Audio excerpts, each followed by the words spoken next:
છું કે જન આક્રોશ રેલી શા માટે આજે બનાસકાંઠાનો ખેડૂત વાવનો ખેડૂત સોયગામ બાબર કમોસમી વરસાદના કારણે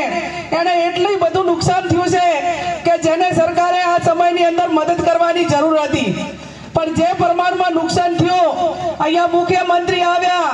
મીડિયા વાળાને બધાને સાથે લઈને આવ્યા, મંત્રીઓ આવ્યા અને એવડી મોટી જાહેરાતો કરી કે અમને પોતાને પણ એમ હતું કે આ કપરા સમયની અંદર સરકાર કંઈક સારી મદદ કરશે, પણ આજ સુધી આ દિવાળી તો ગઈ પણ હજુ આ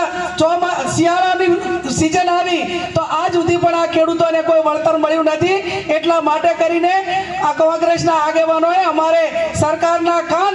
એના બેરે કાન એની જે અવાજ આ કાન બેરી સરકારને એનો અવાજ આ લોકોનો અવાજ ખેડૂતોનો અવાજ સરકાર સુધી પહોંચે એના માટે કરીને આ જન આક્રોશ રેલીનું આયોજન કર્યું છે।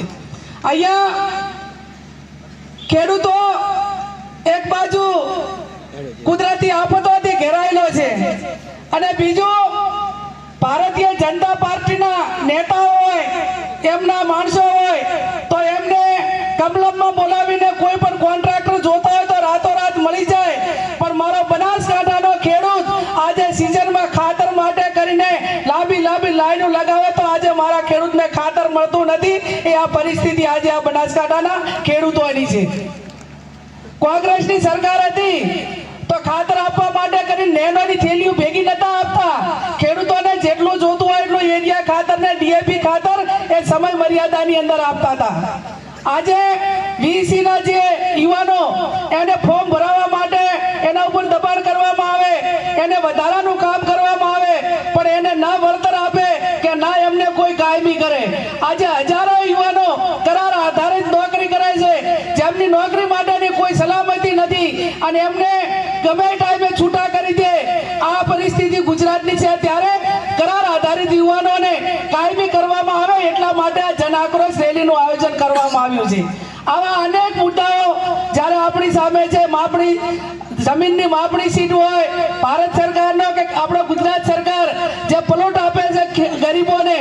આજે તમે જુઓ કે ખળા બવાડાનો સાહેબ એટલો પ્રશ્ન છે કે વસ્તીના ધોરણે ગામમાં જગ્યા રહેવા માટે નથી, ક્યાંક ખળા બવાડામાં રહેતા હશે અને વારંવાર એના વાયદા આપ્યા કે ભાઈ અમને એક વખત તમે વોટ આપો તો અમે તમને તમારે જેટલો ખળવાડ છે એટલું રેગ્યુલર કરી આપશું। ડ્રોન થી સર્વે કર્યા, અનેક વખત ચૂંટણીમાં વાયદા આપ્યા પણ આજ સુધી ખળા બવાડા એક પણ રેગ્યુલર કર્યા નથી અને કાયમી ચૂંટણીઓ પંચાયતી રાજમાં આવતી જતી હોય, કોઈ સરપંચ ચૂંટણી હારે તો એને સસ્પેન્ડ કરાવવા કે બીજાને કોઈને હેરાન કરવા માટે કરીને હાઈકોર્ટ સુધી જઈને દબાણ દૂર કરાવે અને મારા ગરીબોના ઝૂંપડા આ બનાસકાંઠાના વિસ્તારમાં પડી રહ્યા છે ને એના માટે કરીને આ જન આક્રોશ રેલીનું આયોજન કર્યું છે। ત્યારે અનેક મુદ્દાઓ એવા છે કે જે સરકાર સુધી પહોંચાડીશું અને ખાસ કરીને એસઆઈઆર એટલે આપણો જે અત્યારે આપણે બધા જ જે બેઠા છીએ એ તમામ હાલની તારીખમાં જે સરકારે ઝુંબેશ ઉપાડી અને મતદાર યાદી સુધારણા કાર્યક્રમ કર્યો એમાં આપણે હાલની તારીખમાં કોઈ મતદાર રહ્યા નથી।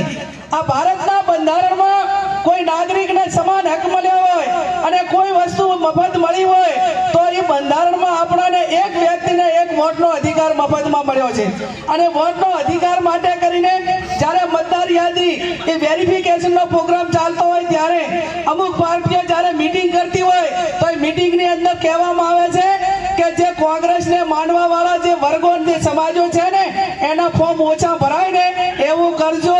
અમે એવું નથી કહેતા પણ તમને બધાને વિનંતી કરીએ છીએ કે આપણો પોતાનો એક વોટનો અધિકારનો આપણને લોકશાહીની અંદર એક વોટનો અધિકાર મળ્યો છે એ છીનવાઈ ન જાય એના માટે કરીને સમય મર્યાદાની અંદર ફોર્મ ભરાવજો। બારે આપણે મજૂરી અર્થે ગયા હોય, નોકરીએ ગયા હોય, ગુજરાતના ભારતના કોઈ પણ ખૂણે હોય તો એના વર્તમાન ફોટો હોય, એના ડોક્યુમેન્ટ હોય એ મંગાવી અને તમામ કોંગ્રેસના કાર્યકરો